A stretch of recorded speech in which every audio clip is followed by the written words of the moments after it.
Anansi and the Jar of Stories. Welcome to African Myths and Faith, stories for kids and adults. Today, I want to tell you a story from West Africa, from the land of the Ashanti and Ogun people. It's a story about a clever spider named Anansi. Maybe you've heard of him before? He's famous for being tricky, funny, and full of ideas. But this story is about something different. It's about sharing, humility, and what happens when we try to keep all the stories to ourselves. Long ago, in a time when the world was just beginning to fill with stories and secrets, there was a spider named Anansi. Anansi was known across the land for his wit. He could spin tales as easily as he spun silk. The people loved hearing his stories, and Anansi took pride in being the keeper of stories.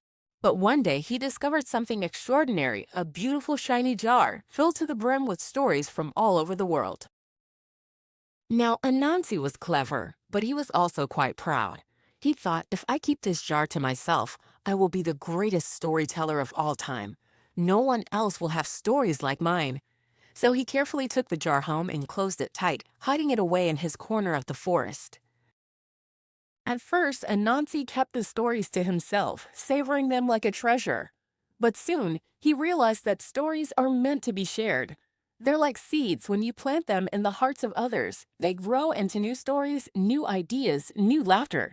Anansi's pride made him want to hoard all the stories, but he didn't see that sharing them would make them even richer. One day, as he was admiring the jar, he got so excited that he accidentally knocked it over. The jar tumbled to the ground, and all the stories spilled out like a splash of colors. They scattered everywhere, on the ground, in the trees, even in the little streams. And as the stories spilled, they didn't break. No, they spread out into the world, taking root in the minds of animals, children, and elders alike. That's when something wonderful happened. The stories, now free, began to grow beyond the jar. They sprouted into new tales full of life and laughter. The animals started sharing their own stories, adding new twists and turns. The children, hearing the tales, began to dream bigger and ask more questions. Even the elders, who thought they knew everything, found themselves inspired to tell stories of their own. You see, the stories didn't belong to Anansi alone anymore. They belonged to everyone. And that's a key lesson. Stories are like gifts. When we share what we know or what we've learned, we help others grow.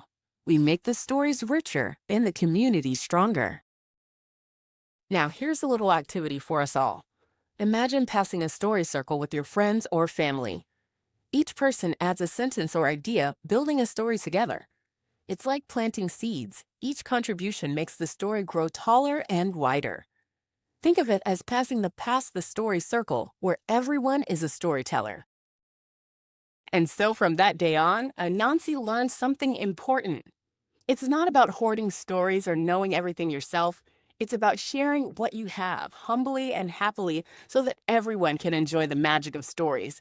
Because when stories are shared, they live on, grow, and continue to inspire. Thanks for listening to this story about Anansi and the Jar of Stories. Remember, whether you're telling a story to a friend, sharing a lesson with a family member, or creating a new tale with your classmates, you're helping the world become a richer place, one story at a time. Until next time, keep sharing, keep dreaming, and keep telling your stories.